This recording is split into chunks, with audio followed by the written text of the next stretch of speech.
Hi, welcome to the Secret Wargamer channel. I'm busily playing through my coin collection. At the time of making this video, the UK and indeed large parts of the world are in lockdown fighting this terrible coronavirus. I hope for all my viewers, subscribers, that you are well and you stay well, and that your friends and family and loved ones stay well too. So, to gaming. I've got reasonable collection of coin games, 4 or 5 of them. I thought I'd play them in historical sequence. At the moment I'm on Falling Sky, which is about the Gaelic revolt against Rome and Julius Caesar putting it down.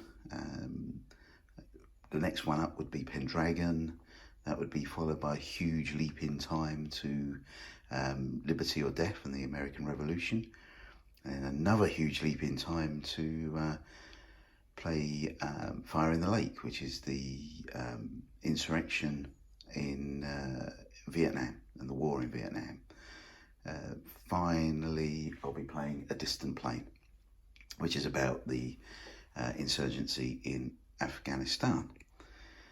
So like all coin games, or most coin games I should say, there are 4 factions.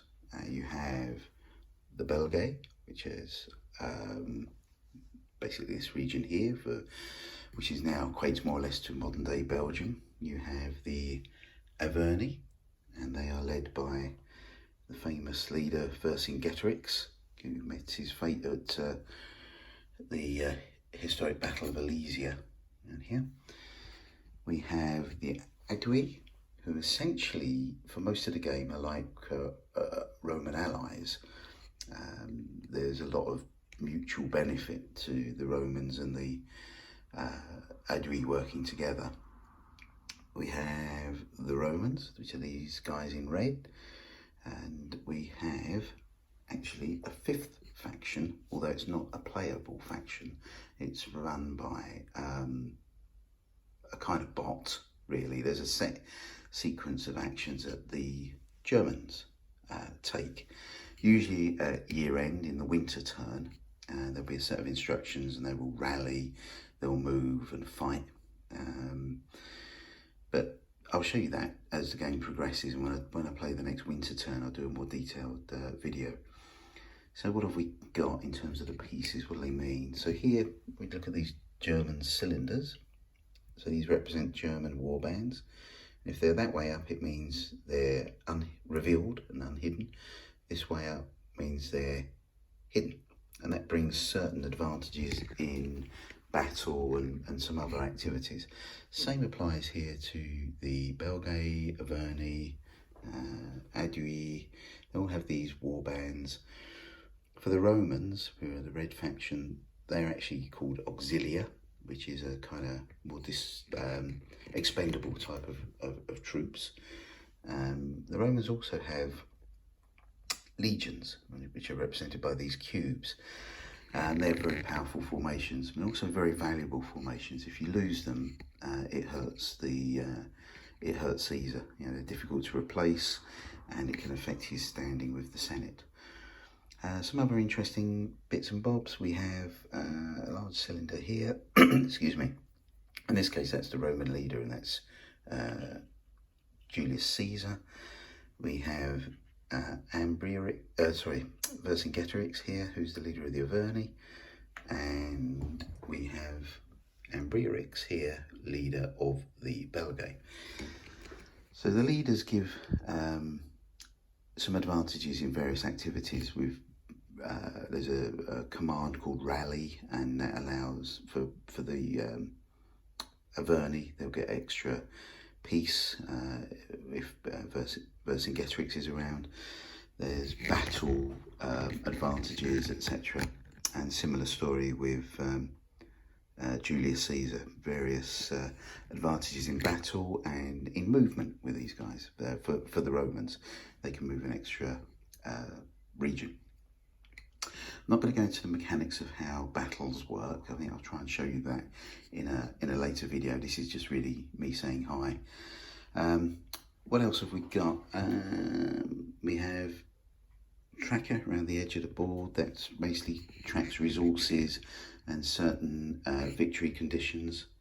The markers here, so for example taking the Romans, it shows a number of subdued tribes, enemy tribes, and dispersed tribes. So here, for example, a tribe has been dispersed, means you can't count that towards any control points. They can't rally there. I haven't wreaked any devastation yet using the Averni, or rather I should say the bot hasn't done that. As you can see, if you're familiar with Coin, all these concepts will be familiar. So you have population values that add up to control points when you are the biggest faction in a region. So for example here, the Belgi are the only faction in the region, they control it. Here the Romans outnumber the all the other factions, it happens just to be the Belgi, therefore they have control. These two discs mean nothing, they're just a reminder to me that only Averni allies can be placed there, or an Averni citadel eventually, and only an Aedui ally or citadel can be placed here. Other pieces here, so this square block represents a citadel. The discs represent allied tribes.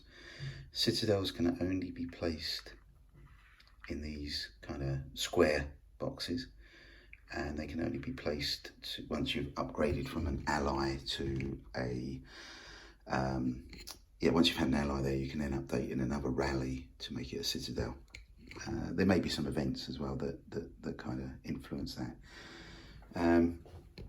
We've got the deck of cards, so it's a card-driven game, and these across the top here, these symbols represent each of the factions and an order of play. And remembering, in Coin, you generally only get two factions that can play. Someone can pass, in which case someone else further down can play, and at the end of the turn you are generally no longer eligible, so you can't play the next turn.